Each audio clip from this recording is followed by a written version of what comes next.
Our universe is constantly expanding, making it difficult to establish its limits and measure its size. However, thanks to the James Webb Telescope, we can now glimpse into the farthest corners of the universe. Since the James Webb Telescope began its exploration, numerous scientists such as Brian Cox have made announcements revealing the true size and vastness of the universe, which is almost unimaginable. Within the fragment of the universe that we can observe, there are approximately 2 trillion galaxies. This estimate is based on the studies of the local universe. We are quite sure that this portion that we can see is only a small part of what could be an infinite universe that we do not yet know. We're not separate from the universe, but are an integral part of it. We are in a way in which the universe knows itself. With the help of the James Webb Telescope, we plunge into a vast exploration to discover the true size of our universe. If you're interested in keeping up to date with news about the universe and its surroundings, subscribe to our channel. Be sure to like this video and turn on the notification bell. If we were traveling at a speed of 70 miles per hour, it would take us about 15 days to complete one lap around the Earth's equator. It would take approximately 5 months to reach the Moon, 63 years to reach Mars at its closest point, and a staggering 4,400 years to reach Neptune. These figures alone demonstrate the immense scale of our solar system. To put this in context, we consider the Voyager 1 probe launched in 1977. At a speed of 38,000 miles per hour, it did not leave their solar system until 2012. This means it spent 35 years just to get out of our solar system. Even light, which can circle the Earth 7 times in a single second, seems relatively slow compared to the vastness of our solar system. And although our solar system is vast, it is dwarfed by the enormity of the Milky Way galaxy. This galaxy contains approximately 300 billion stars, each of which probably has its own planetary systems. Our nearest neighboring star, Alpha Centauri, is 4.3 light years away, which means that if we were to travel at the speed of light, it would take us 4.3 years to get there. Now, imagine the time it would take to travel to the next star system, Alpha Centauri. Even if something were traveling at the same speed as the Voyager probe, that is, 38,000 miles per hour, it would take a staggering 70,000 years to reach Alpha Centauri. This shows us the immensity of the distances involved in exploring the cosmos. Let us now focus on Volta-Rouge, a star located 640 light years away. If we consider what we call the radiosphere, this represents the distance of our radio transmissions have covered in the last century. Although the signals have degraded significantly, they have so far reached about 15,000 star systems. However, this figure is only a fraction compared to the number of stars in the Milky Way, and there is Volta-Rouge.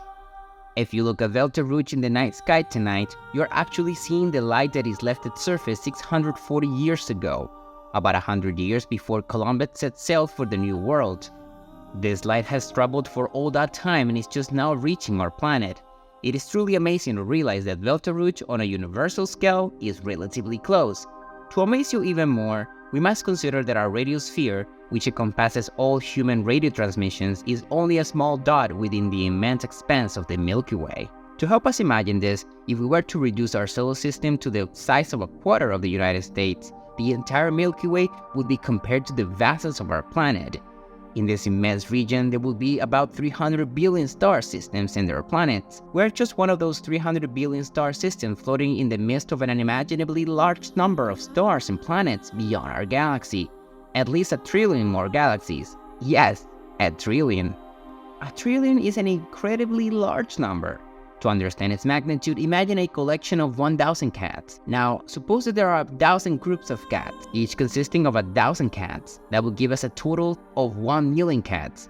But to understand 1 trillion, we must remember that there is already 1 million represented in that number. So 1 trillion equals to 1 million times 1 million, which is a staggering number of cats encounters. Our nearest neighboring galaxy is the Andromeda Galaxy, located 2.5 million light years away.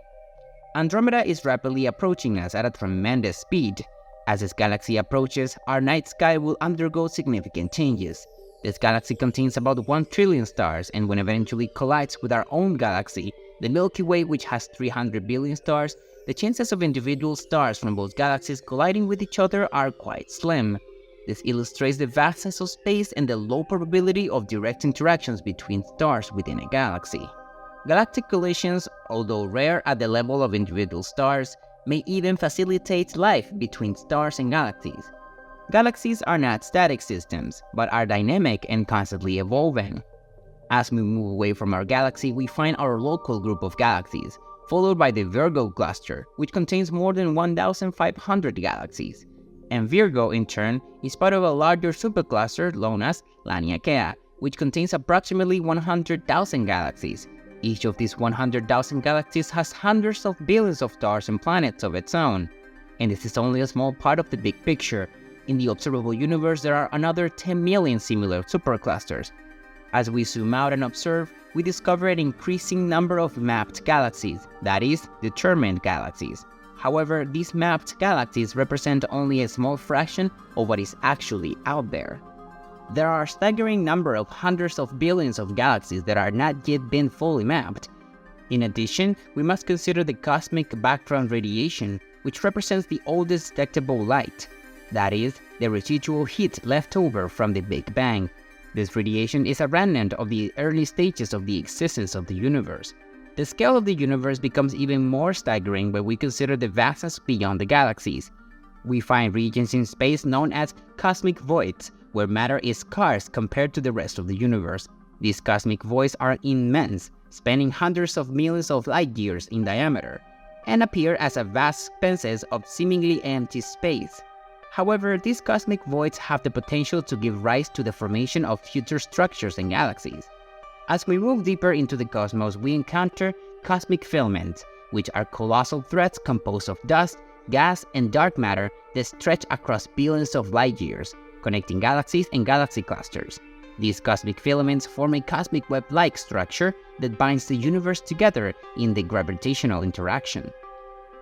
The distribution of matter in the universe is not uniform, but shows a cosmic web pattern, where clusters and superclusters of galaxies are connected by these cosmic filaments. This creates an intricate tapestry that spans unimaginable distances. It is within these cosmic filaments and superclusters that galaxies congregate, interacting through gravity. The vastness of space offers a vast and abundant stage for the existence of countless celestial objects and phenomena. For example, supernovae, which are the explosive death of massive stars, disperse heavy elements throughout the cosmos, enriching the interstellar medium and planetary systems. Black holes, with their immense gravity, play a determining role in the evolutions of galaxies and can release jets of energy that extend great distances into space. In the depths of space, we also find exotic phenomena such as quasars, which are supermassive black holes that feed on intermittent matter and emit colossal amounts of energy. These quasars can eclipse entire galaxies and act as beacons of the early universe, allowing us to study the cosmos in its early stages. The question arises, however, what lies beyond the observable universe? There are numerous additional galaxies that are beyond our visual reach, as the light from these galaxies has not had enough time to reach Earth. In addition, due to the continuous expansions of space and the constant motion of galaxies, the light from most of these distant galaxies will never reach us. As a result, these regions may remain inaccessible to us indefinitely. As the universe extends, we can make inferences based on our understanding of the laws of physics. These inferences suggest that the entire universe is at least 250 times larger than the observable universe. In fact, there are compelling arguments suggesting that its size could be even larger, potentially infinite. In this context, a broader perspective emerges that leads us to consider the nature of the universe and our place in it. As human beings on a remote planet within the vast expanse of space, contemplating these possibilities invites us to reflect on our existence and our role in the cosmos. So, have you ever wondered how vast our universe is? Well, if so, I hope this video has helped you to understand even a little more the immensity of the cosmos. I hope you use the comment box to expose any questions, and if you liked the video, hit the like button, share it to reach more people, and subscribe to not miss more content like this. Thank you so much for watching the video, and see you in the next one.